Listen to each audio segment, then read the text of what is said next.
Okay, when you look around today, it's hard not to feel like things are, well, confusing, disorganized, maybe even broken in places. hmm But the idea we're unpacking today is that this chaos isn't just random noise. It follows a very old, very deliberate strategy. That's right. And our goal here is really to lay out the blueprint of that strategy, that attack.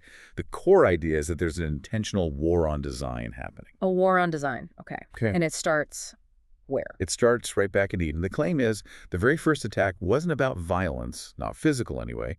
It was an attack on order, on God's established design. How did that work? What was the mechanism? Well, the strategy was clever. It bypassed the one designated as the head.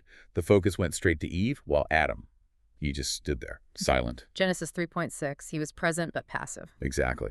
And that role reversal, that specific action, it fractured the home right from the start. Yeah. Manhood itself fell under a curse. Driving men into those two ditches you mentioned. Right. Domination on one side, or Yeah. just disappearing. Passivity. Silence. Like Adam. So that core pattern is still the playbook. Attack the man, confuse the woman, divide the home. Fundamentally, yes. The strategy adapts, but the objective remains the same. So how does it look today? What's the modern version? Today, it really centers on this push for sameness. And that's presented as equality, but it's actually something different. Different how? Equality respects distinct roles and shared value. Sameness tries to erase the distinctions altogether. That's where you get gender is fluid, marriage is optional. Okay. But the counter-argument is firm. God isn't confused. The design is confidently male and female, built on assigned roles, strength, order, purpose. So you have this ancient pattern, and then these modern ideas about gender and marriage. How do they connect? What are the tactics now? It manifests in what you could call twin attacks on the family structure. First, break the man. Take out the father figure. Take him out. The guide, the protector, the priest of the home. If you won't physically leave, then neutralize him.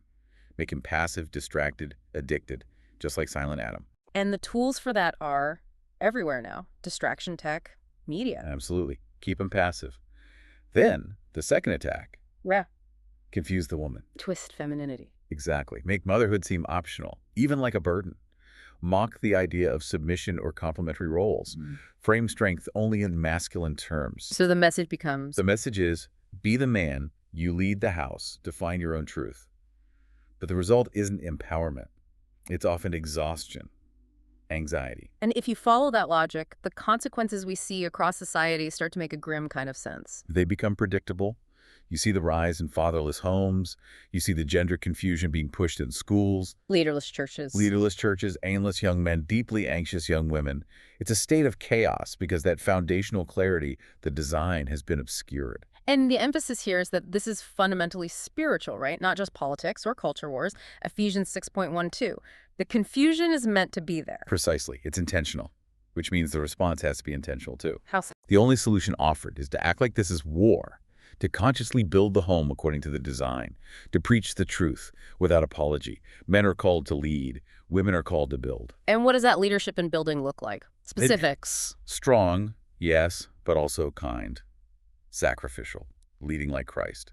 For women, wise, fiercely loyal, nurturing, strong in their own right. So, wrapping this up, the strategy aims for confusion deliberately, but the original design, if people return to it, provides the clarity that's missing. That's the core message. The wake-up call is now. And it leaves you with a pretty direct question, doesn't it? If this spiritual attack is real and intentional, what specific steps are you going to take to guard your home, to guard the gates, and, well, silence the serpent?